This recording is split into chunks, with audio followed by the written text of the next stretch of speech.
Hello, my name is Mr. Eyre and I'm one of the Vice Principals at Chobham Academy. In my talk today, I'm going to take you through the GCSE preference introduction.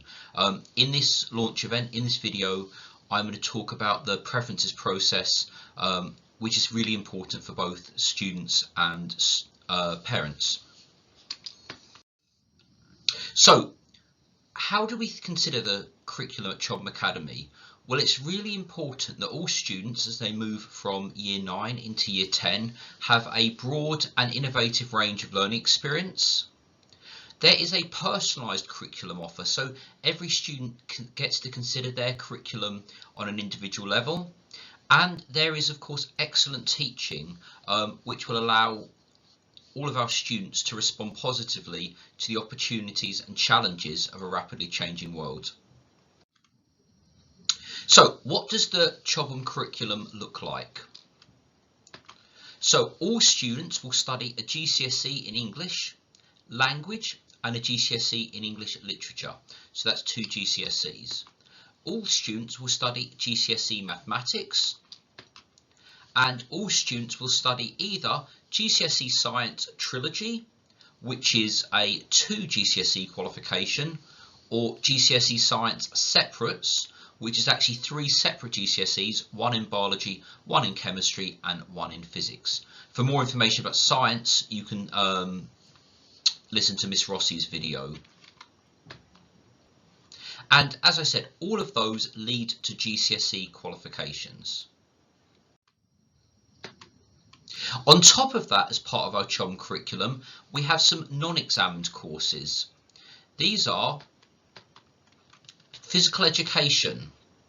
So all students do 2 periods of PE per fortnight throughout their time at Key Stage 4, so in Year 10 and 11. This is not GCSE PE, but it is a chance for them to get some physical exercise, and this is mandatory.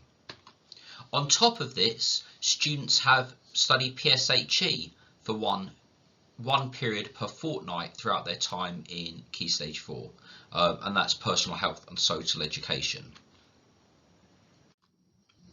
So that's the core curriculum that everyone studies. On top of that, we've got another number of options. So all of our students study modern foreign languages, and that's either Spanish or Mandarin. And that leads to a GCSE qualification in those subjects. All of our students study a humanities subject, so they choose between history or geography, and that leads to a GCSE qualification in those subjects. One measure that's important for students, or one thing that we'd like students to consider, is the EBAC, or the English Baccalaureate. This is a measure that students have studied a broad and balanced curriculum, and the EBAC is made up of maths, English, science, a modern foreign language, and history or geography. So by studying these combination of subjects, the majority of our students will be entered and eligible for the English Baccalaureate. Now, students get 2 free choices, or what we call, or kind of optional subjects. Now, students don't get to choose. We can't guarantee students get to study their first choice, but what we do is we ask them to express a preference, and they study 2 of art, BTEC Enterprise, computer science, drama, 3D design, economics, media studies, music, PE, religious studies, sociology, or they can study a second humanities subject, so that would be history and geography, or a second modern foreign language, so that would be studying both Mandarin and Spanish. Or if they're studying separate sciences, so choosing the 3 GCSE option, that is biology, chemistry and physics, instead of doing the combined GCSE science, which is worth 2 GCSEs, in that case they will study 1 less option, but they'll still study the same amount of GCSEs overall. Now, it's really important that we can't guarantee students to study their first choice options. We'll be looking to make sure that students' option is appropriate for them. We also need to make sure that the right combination can run, and we also need to manage group sizes. So we can't have groups that are too small, we can't have groups that are too big. So,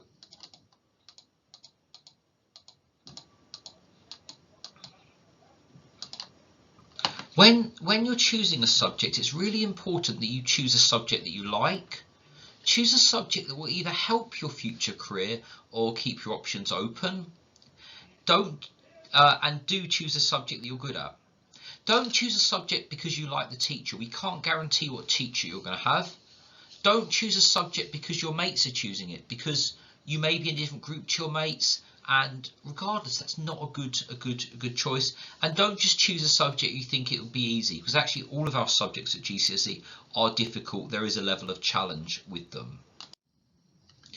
Now, we're saying make those decisions, but we don't want you to make those decisions in isolation. You can speak to form tutors, you can speak to subject teachers, you can speak to subject leaders, directors of learning, any member of the leadership team.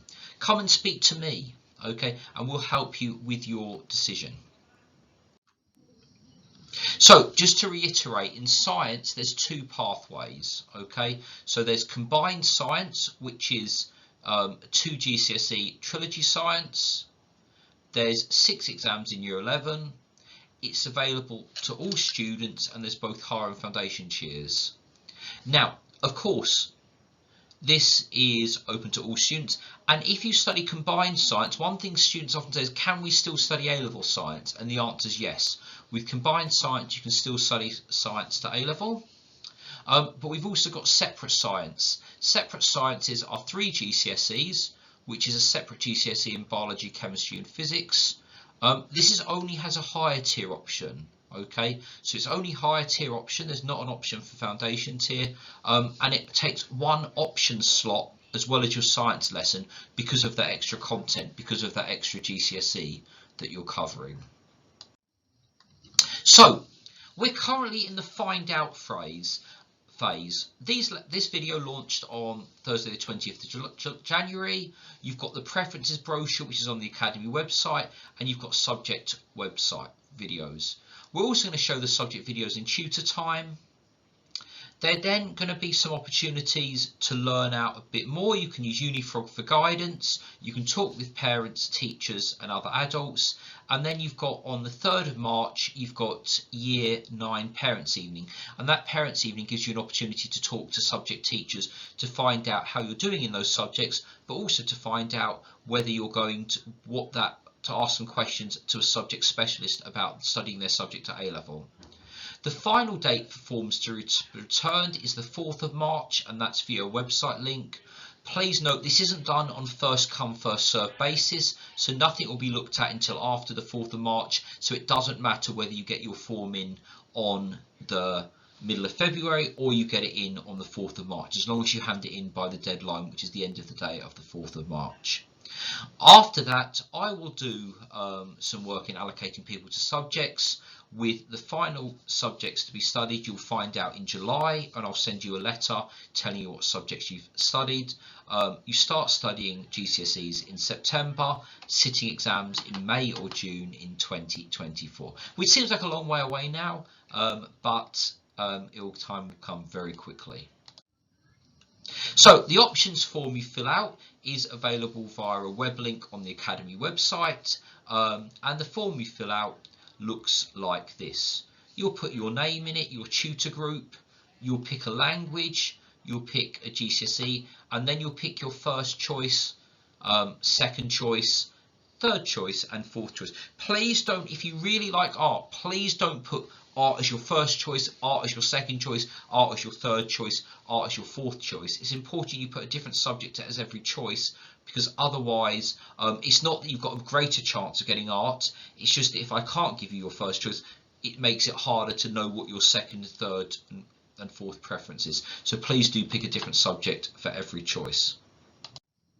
So for more information, you can look at the preference booklet on the Academy website, you can look at the subject videos, You can speak to your teachers and form tutors, or of course you can speak to me. Thank you for listening, and please do go on to watch the subject videos that are on the YouTube channel.